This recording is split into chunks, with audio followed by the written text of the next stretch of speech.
안녕하세요. 블로터 테크웹이나 이번에 진행을 맡게 된 유튜버 대도서관입니다. 요즘 뭐 저도 그렇고요. 많은 직장인분들 그리고 혹은 뭐 프리랜서분들이 시간 관리에 대해서 굉장히 고민 많이 하시는 분들이 많더라고요. 특히나 저희 생방송에서도 학생분들이 많은데 학생분들도 시간 관리를 어떻게 해야 되냐 뭐 이런 걸 물으시는 분들이 굉장히 많습니다.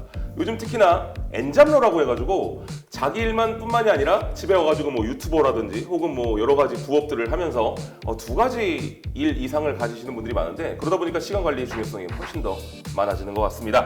자, 이런 분들을 위해서 참고하기 좋을 책이 이번에 발간됐는데요. 바로 시간관리법이라는 책입니다. 이에 저희가 시간관리법을 쓰신 김지현 SK 부사장님을 모시고요. 스마트 워커 되기 위한 시간관리법에 대해서 들어보는 시간을 마련해봤습니다. 자, 환영할까요? 김 부사장님 모셨습니다. 안녕하세요. 반갑습니다. 김지현이라고 합니다. 네, 안녕하세요. 네. 원래 시간관리법에 대한 책들을 뭐 예전에도 쓰셨다고 들었는데 맞아요. 한 10년 됐네요. 10년 전에도요? 10년 동안 한 4권, 5권 정도 쓴 것 같아요. 이 주제로. 와, 뭐 시간관리법에 대해서는 거의 뭐 전문가시네요. 지금 그만큼 시간관리법에 대해서 우리나라에서 연구한 사람이 있을까요, 과연? 그냥 없다고 봐도 됩니다. 그죠? 네. 맞습니다. 네. 자, 그러면 우리 테크웹이나 우리 시청자분들한테 자기소개 간단하게 부탁드리도록 하겠습니다. 저는 직업이 좀 많아요. 네. 방금 전에 이야기하셨던 SK의 부사장으로서 네. 현재 써니라고 하는 교육 조직에서 다양한 컨텐츠를 만드는 일도 하고 있고 네. 여러분들 중에서 회사원하고 똑같죠. 근데 그와 별개로 부업을 많이 하고 있습니다. 첫 번째 책. 네. 그래서 이번에 또 책 집필도 한 그러니까 거고요. 저자시면서 제가 책을 무려 50권을 썼습니다. 50권을 쓰셨어요? 25년 동안 썼으니까 정말 많이 썼죠. 네. 저는 한 권 딱 썼거든요. 네. 근데 그것도 너무 힘들어가지고 야, 이거는 못 해먹겠다 이랬는데 50권을 50번을 그렇게 고생했어요. 사실 책 와. 쓰는 거 힘들거든요. 네, 엄청 첫 번째는 필자, 저자입니다. 네. 세 번째는 강사예요. 강사도 네, 그러시고요. 한 네. 27년 동안 제가 횟수를 세보니까 한 3,000번 되더라고요. 또 다양한 주제의 강연을 했기 때문에 강사이기도 합니다. 네. 저도 뭐 강연을 뭐 해보긴 해봤지만 이 뭐 부장님한테 비하면은 세 발의 피네요. 오랫동안 해왔죠. 네. 그리고 마지막이 정말 다양한 일을 하는데 뭐 컨설턴트 이외에도 재밌었던 게 홈쇼핑에서 네. 물건을 파는 일을 했습니다. 그러면 10년 전에. 쇼호스트? 쇼호스트 옆에서 네. 저는 이제 컴퓨터를 팔았거든요. 컴퓨터를요? 예, 그래서 네. 호스트가 이제 컴퓨터 이야기를 막 하면 네. 전문적인 이야기들이 있을 거 아니에요. 사양에 대해서 이야기해야 그렇죠, 되고. 그렇죠. 그때 제가 딱 등장을 해서 이 컴퓨터는 어떤 기능이 좋고 성능이 어떻고 이런 이야기를 했죠. 네. 그래서 한 6개월 동안 컴퓨터 쇼핑 호스트 옆에서 네. 컴퓨터를 판매하는 일도 했어요. 아니 그럼 원래부터 컴퓨터나 뭐 이런 공학 쪽이나 뭐 이런 쪽에 굉장히 좀 재능이 있으신 건가요? 맞아요. 사실 제가 첫 번째 시작했던 게 네. 95년도부터 컴퓨터에 푹 빠져가지고 네. 컴퓨터 관련된 책을 쓰기 시작했거든요. 네. 혹시 컴퓨터 제목이 어떤? 아실 수 있겠다. 네. 컴퓨터 119라는 책을 썼어요. 나 저 그 서점에서 본 것 같은데 예전에. 꽤 오래됐죠. 예, 예. 맞아요. 미래정보사하고 쓴 컴퓨터 119가 제 첫 작품이고요. 네. 그 다음에 영진출판사하고 할 수 있다 컴퓨터 조립술이 쉽게 배우기. 조립까지. 그 책이 제 기억으로요. 네. 98년도에 우리 한국에 있는 전체 컴퓨터 서적에 네. 아니 컴퓨터 서적이 아니에요. 전체 서적에 네. 베스트셀러 1위였습니다. 정말요? 지금보다 돈 더 많이 벌었어요. 그때. 와 대박. 왜냐면 베스트셀러 작가였었거든요. 그렇게 다양한 일들을 하고 있습니다. 네. 정말 이 경력이 굉장히 특이하시네요. 저도 깜짝 놀랐는데요. 저도 오늘 SK 부사장님이라고 그래가지고 뭔가 좀 딱딱하시겠다 이렇게 생각했는데 그야말로 산전수전 다 겪어오신 분이신 것 같습니다. 그런 내용이 책에 담겨 있다고 보시면 네. 됩니다. 아니 그러다 보니까 뭐 얼마나 시간 관리를 잘 하셨어야 됐겠어요. 맞아요. 네. 맞아요. 와 이거 되게 특이하네요. 자 최근 시간관리법이라는 책도 출간하셨습니다. 네, 맞습니다. 그러니까 이제 뭐 10년 전부터 써오셨던 것들의 가장 최신 버전인데 그렇죠. 이 책을 쓰게 된 이유가 있으실까요? 사실 네. 10년 동안 제가 다양한 주제의 책을 쓰다 보니까 이제 이 정도면 됐겠다 싶었는데 네. 코로나가 갑자기 맞아요. 터졌잖아요. 2년 동안. 세상이 완전 바뀌었죠. 그러면서 회의도 어떻게 하세요? 혹시 회의? 회 저희도 가상 줌, 네 줌으로 합니다. 웹엑스 이런 거 네. 이용하잖아요. 이게 거의 반강제적으로 어쩔 수 없이 사람들이 인터넷 기반으로 비대면 회의를 하게 됐거든요. 네. 그러다 보니 우리 모든 일상뿐만 아니라 회의하는 방식, 일하는 문화가 갑자기 디지털로 바뀌었다고요. 맞아요. 예, 이게 원래 한 10년 걸릴 일이 네. 2년 만에 이루어졌어요. 맞아요. 이게 엄청나게 언젠가는 오겠다 맞아요. 했지만 맞아요. 사실은 뭐 비대면 회의 누가 하겠어 이렇게 생각하고 있는 와중에 네. 어쩔 수 없이 하다 보니까 네. 이제는 좀 적응을 한 것 같아요. 맞아요. 네. 그러다 보니 코로나19 덕분에 모든 사람이 그걸 겪었고 네. 그리고 이제 엔데믹으로 코로나가 끝나고 있잖아요.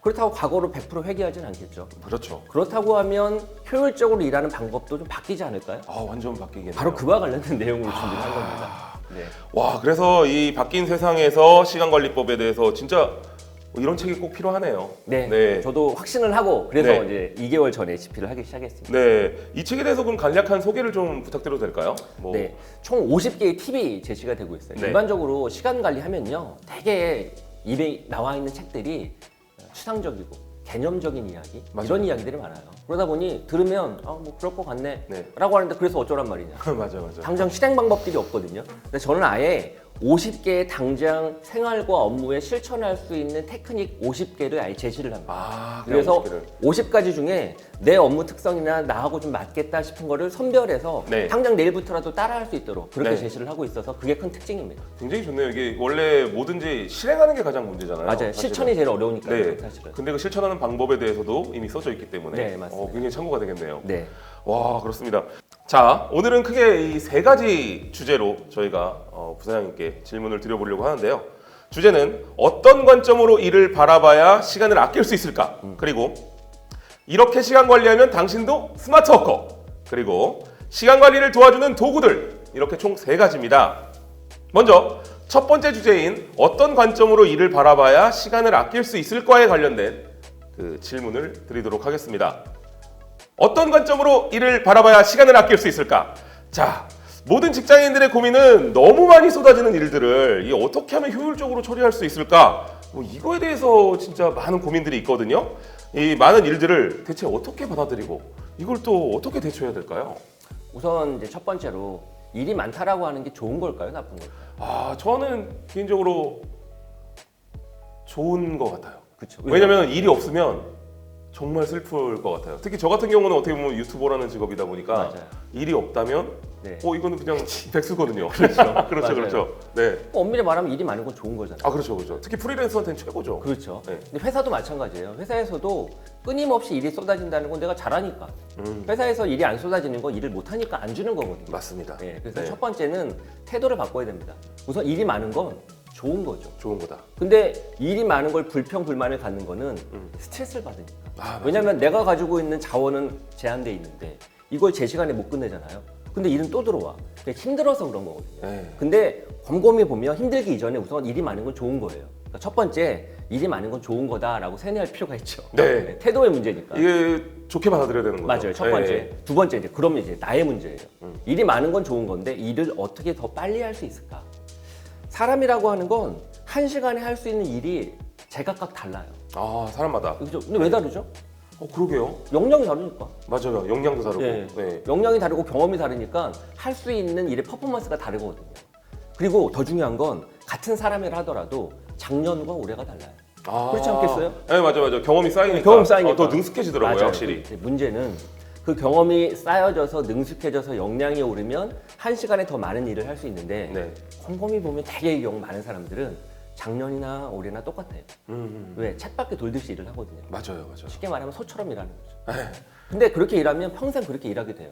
자, 그래서 두 번째로 일은 많이 쏟아지는데 그 일을 어떻게 하면 단위 시간당 더 많이 할 것인가를 고민해야죠. 그러려고 하면 작년 대비 올해 내가 달라져야 되거든요. 네. 다르려고 하면 도구를 잘 활용해서 예전보다 더 빨리 일을 처리할 수 있는 내 성능 개선이 필요합니다. 한마디로 말해 역량 개발이 필요하죠. 네네네. 그러려고 하면 생각하면서 일을 해야 돼요. 그냥 무조건 소처럼 일할 게 아니라. 맞아요. 그래서 두 번째로 제시하고 싶은 건 어떻게 하면 단위 시간당 더 많은 일을 효과적으로 더 빨리 할 수 있을까? 그 고민을 생각하면서 해야 된다는 거죠. 네. 자, 세 번째. 그러려고 하면 도구를 잘 써야 됩니다. 맞아요. 도구 진짜 중요한 것 같아요. 이 무거운 돌이 있다고 생각해 보세요. 네. 이 무거운 돌을 저기까지 옮길 때 그냥 맨몸으로 옮기려면 힘들죠. 아, 너무 힘들죠. 시간도 오래 걸리고. 네. 그럼 뭘 이용해야 되죠? 그럼 약간 도로래라든지 맞아요. 뭐 이런 것들. 지렛대, 고려대 이걸 이용해야 수레 되죠. 뭐 이런 거. 그 도구가 무엇인지를 찾는 게 바로 스마트한 도구입니다. 아. 즉 내가 단위 시간당 생산성을 높이려면 나 혼자 다 모든 걸 고민할 게 아니라 적절한 도구를 활용하게 되면 도르래를 이용하면 네. 시간도 절약할 수 있고 성능도 더 개선할 수 있죠. 그래서 도구를 활용해서 시간을 더욱더 효율적으로 쓰면 됩니다. 네. 그 세 가지 입각해서 정리를 하면 돼요. 아, 맞습니다. 저도 처음에 예전에는 일이 너무 많을 때는 이거 일 때문에 진짜 너무 스트레스 짜증난다, 너무 스트레스 받는다, 이제 그만해야겠다 막 이렇게 하는데 막상 또 일이 없으면 스트레스 받죠, 오히려. 스트레스 받아요. 그게 그러니까. 더 스트레스예요. 회사 일도 마찬가지니까요. 네. 아, 나 일이 좀 안 줬으면 좋겠어. 청장 안 줘봐요. 그러면 맞아요. 회사에서 인정 못 받는 거고. 그러니까요. 인정 못 받으면 성장이 없는데요. 예, 저희 직원들도 보면은 일부러 좀 쉬라고 일을 안 줬더니 아이, 스트레스 애들이 스트레스 받는 거예요. 그러니까요. 예, 뭔가 내가 인식을 뭐라 그러나? 내가 의지를 못 받고 있나? 약간 이런 그러니까. 생각들을 하는 것 같더라고요. 당연하죠. 그래서 네. 세 가지 단계가 필요한 거예요. 첫 번째, 일 많은 걸 행복해해라. 첫 번째. 두 번째, 내가 작년 대비해서 더욱더 스마트하게 일하는 방법을 찾아라. 아, 맞아요. 세 번째, 도구를 이용해라. 네, 도구를 딱 이겁니다. 네. 그럼 그런 뭐 도구가 있다면 뭐 예를 들어서 저 같은 경우도 이제 이번에 맥북 사고 나서 아, 예. 제일 먼저 한 일이 시간 관리 도구들을 막 음. 뭐 스케줄러는 뭘 쓸 캘린더 것이며, 앱은 뭘 네, 쓸 거며. 뭐 투두 리스트는 뭘 그렇죠. 쓸 것이며 빨리 관리. 이걸 엄청 찾아다녔거든요. 맞아요. 네, 그럼 혹시 부사장님도 이런 것들 중에서 좀 추천해 주실 만한 게 좀 있을까요? 아까 얘기했던 게 50가지가 바로 그런 것들이에요. 거기 다 나와 예, 있군요. 거기 다 나와 있는 겁니다. 캘린더 앱, 투두 네. 리스트 관리하는 거, 그 외에 네. 머릿속에 복잡한 생각들을 어떻게 더 쉽게 관리할 수 있게끔 정리하는지, 구조적 사고를 하는 법, 네. 더 나아가서는 어떻게 하면 쉽게 메모할 수 있는지부터 시작해서 맞아요. 이런 메모도 모든 것들이 진짜 중요해요. 왜냐하면 네, 사람의 기억력은 유한하거든요. 맞아요. 근데 디지털은 무한하잖아요. 네, 맞습니다. 그래서 적절한 메모 툴을 이용하게 되면 내 기억력에 의존하지 않고 디지털을 활용해서 훨씬 더 나의 사고의 폭이 더 깊어지죠. 네. 그리고 그 메모들도 이제 어떻게 하면 더 자연스럽고 편안하게 할 수 있고 확인할 수 있는 것도 되게 중요하더라고요. 맞아요. 네, 그리고 그래서 그걸 또- 도구를 정말 잘 찾아야 되는 것 그러니까 같아요. 어떤 도구를 이용해서 어떻게 효율적으로 정리를 하고 그걸 어떻게 또 꺼내어서 볼 것인가 네. 이런 것들이 중요하죠. 맞습니다, 네. 맞습니다. 자, 오늘 이게 진짜 한 가지 질문만 했는데도 정말 이 꿀 같은 이야기들이 엄청나게 나오네요. 이 내공이 확실히 느껴집니다, 부장님. 네. 자, 이 업무를 시작하기 전에 어떤 것을 먼저 파악하면 보다 빠르고 쉽게 일을 처리할 수 있을지, 이 업무를 하기 전에 5W1H 이런 게 있다고 하는데 네. 이게 도대체 뭡니까? 저만의 공식이거든요. 네. 사람마다 다 공식이 있을 텐데 저는 어떤 일이 떨어질 때, 어떤 일을 시작할 때 가장 먼저 질문을 해요. 왜 해야 되지? 네. 네. 두 번째, 어떻게 해야 될까? Y. 세 번째, 네. 무엇을 해야 될 수 있지? 네. 무엇을 달성할 수 있지? 그리고 누구의 도움을 받을까? 혹은 누구에게 이걸 최종 결과물로 보고를 드릴까? 네. 그리고 맨 마지막은 언제 하는 게 좋을까? 타이밍. 이 OW를 기반으로 해서 네. 그리고 방법을 찾거든요. 네.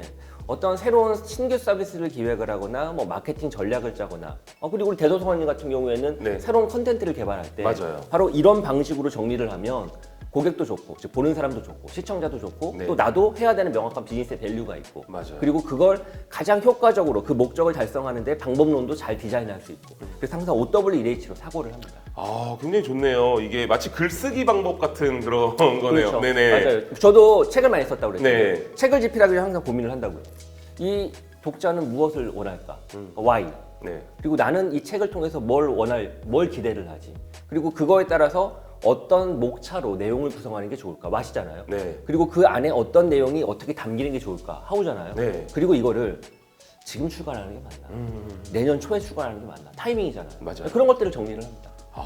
네. 이렇게 했을 때 어떤 일도 마찬가지로 맞아요. 네, 이런 것들이 정말 중요할 수밖에 없겠네요. 네네.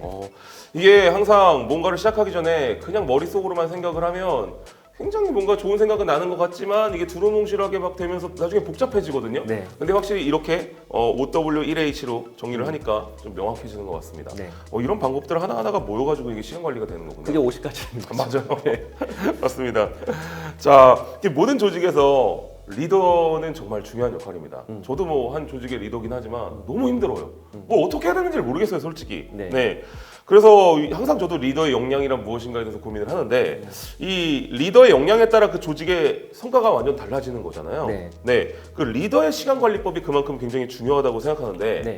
리더들은 그 팀원들과 좀 어떻게 다르게 좀 시간 관리를 해야 될까요? 대도서관님도 어쨌든 리더로서 그런 고민이 있다고 했으니까 뭐 이렇게 치환을 해보자고요. 네. 자, 우리가 회의를 한다고 생각해 보세요. 네, 혼자 일하는 거와 다르죠, 회의는. 맞아요. 예. 자, 5명이 회의에 들어오면 1시간 동안 회의를 하면 회사 전체로는 몇 시간이 낭비되는 거죠? 그럼 5시간이 5시간이죠. 네. 내 1시간이 아니거든요. 네. 그럼 5시간이 결국 회사의 임금과 연동되면 예, 그 5명이 참여한 한 달에 받는 월급을 시간으로 나누면 5시간은 어쨌든 투자되는 거잖아요. 맞아요. 예, 그렇게 대입을 해서 생각을 해보면 리더가 이 5시간을 얼마나 생산적으로 만드느냐에 따라서 회사의 생산성은 달라지기 마련이죠. 그러네요. 정리를 하면 네. 리더의 시간 관리 리더십은 나만의 시간이 아니라 우리 동료의 시간을 절약해주고 챙겨줘야 되죠. 그래서 정리를 하면 단적인 예로 회의만 해도 네. 어떻게 이 회의 한 시간을 보다 생산적으로 운영할 수 있을까 이런 걸 고민을 더 많이 해야 되니까 네. 개인의 시간 관리의 어떤 그 범위를 넘어서죠. 아 그러네요. 이 남의 시간까지 생각을 해야 되는 맞아요. 거네요. 정말 골치 아픈 일이네요. 맞아요. 진짜. 게다가 단위의 회의 시간만 고려해야 될 게 아니라 네. 일을 줄 거 아니에요. 리더로서. 그러면 팀원 A와 B와 C한테 일을 줄 때마다 고민을 할 거 아니에요.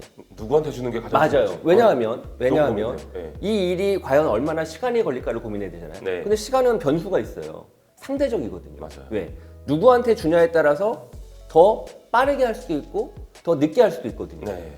더 중요한 건 내가 이 일을 주면 그 담당자는 다른 일을 못 할 수 있죠. 그렇죠, 이 일로 인해서 우선순위가 달라지니까. 네. 그 얘기는 벌써 리더의 시간에 있어서 일을 맡길 때만 해도, 일을 지시할 때만 해도 누구에게 어떤 업무와 우선순위를 조정을 해서 주는 것이 더 효과적일까? 이걸 같이 고민해야죠. 네. 그래야 회사 전체의 시간 관리가 효율적으로 돌아가는 거죠. 맞습니다. 네. 이 똑똑한 리더들은 시간 관리를 그렇게 하는군요. 그렇죠. 네. 나만의 시간이 아니라 우리 팀 동료 전체의 네. 시간을 같이 관리해줘야죠. 제가 되게 반성하게 되네요. 왜냐면 저도 뭔가 회의하자 그러면 뭔가 제 시간 언제 나는지를 맞춰가지고 그래 뭐 며칠 몇 시쯤에 하자 이렇게 한 다음에 대충 모여가지고 이렇게 같이 뭐 얘기들을 하는데 주로 제가 얘기를 하거든요. 제가 네, 제가 이제 회의 전문가예요. 사실 따지고 보면. 네, 회의를 진행을 저는 30분을 넘기잖아요. 모든 회의는. 1시간 너무 길거든요. 네. 자, 근데 그러려고 하면 준비가 필요해요. 아까 OWEH 말씀드렸죠. 네. 이 회의를 왜 하지? 아, 네. 회의 주최자가 얻고자 하는 거. 네. 그게 명확해야 되잖아. 이 네. 회의를 왜 하지? 자, 두 번째. 그 회의 목적을 달성하는 과정에 있어서 누가 들어오는 게 제일 좋지? 예, 안 들어오는 사람이, 그러니까 안 들어와도 되는 사람이 들어오는 건 시간 낭비잖아. 그러네요. 누가 들어오는 게 제일 좋지? 두 번째. 세 번째. 회의에서 무슨 안건을 논의해야 될까? 이 회의 목적을 달성하기 위해서. 네. 아젠다를 뭘로 세팅을 하지? 고민이잖아요. 네. 자, 네 번째. 회의 진행 방식을 뭘 선택하는 게 좋을까? 단순 일반 공지 방식의 회의가 좋을까? 브레인스토밍으로 회의를 진행하는 게 좋을까? 토론을 적극적으로 해서 논쟁을 붙이는 게 좋을까? 네. 이런 걸 고민하는 게 회의 방법론이거든요. 네. 그리고 자, 맨 마지막. 언제 하는 게 좋을까?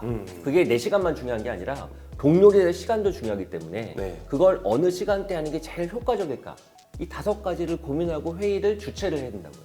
그러려고 하면 회의 주최자가 회의를 진행하기 전에 네. Y를 명확하게 한 다음에 구체적인 방법까지 선명하게 정리를 해서 회의 참석자들에게 회의에 참여해달라고 요청을 해야죠. 그러면서 관련된 참고 자료를 미리 보내야 돼요. 그렇기 때문에 사실 리더의 시간 관리에 있어서 회의는 되게 중요해요. 그러네요. 제가 진짜 반성하게 되네요. 저는 진짜 아무 생각 없이 회의했어요. 네. 그냥 얘들아 뭐 한번 모여야지 이렇게 해가지고 그냥 굳이 한번 모인 다음에 주간 회의처럼. 네. 그래서 그냥 이런저런 얘기 뭐 애들은 별로 할 얘기 없는 것 같은데 네. 저는 뭐 이런저런 얘기들 하고 그러면서 괜히 필요 없는 애지만 왠지 뭐 친목도 도모할 겸 네. 아니 그런 같이 회의도 들어와라, 있어요. 이러는 아니 근데 회의 목적상 네. 우리가 논리적으로 어떤 성과가 꼭 있어야 되고 이런 건 아니고 네. 뭐 브레이크 타임도 갖고 서로 간에 또 이렇게 리더십도 좀 확인도 하고 또 유대감도 동료애도 확인하고 그런 회의가 있죠 따로. 그런 회의도 그럼 있군요. 그거에 맞게끔 운영을 해야죠. 네, 맞아요. 근데 그냥 목적이 명확하지 않은 채 그냥 네. 대충 하는 회의는 안 하는 일만 못하죠. 그러네요. 네. 정말 이번에 반성하게 됩니다. 이 리더로서 뭔가 이 시간과 이 회의 이런 거에 대해서 여기서도 이 구성원들의 시간이 다 들어간다는 걸 또 생각을 해야겠네요. 네, 맞아요. 네. 좋습니다. 이게 첫 번째 주제인 우리가 어떤 관점으로 일을 바라봐야 시간을 아낄 수 있을지에 대해서 우리가 같이 이야기를 나눠봤습니다. 뭐 자세한 내용들은 지금 시간관리법 책을 구매하시면 아마 그 안에 50가지가 또 굉장히 자세하게 또 나와 있으니까요. 굉장히 도움이 되실 것 같네요.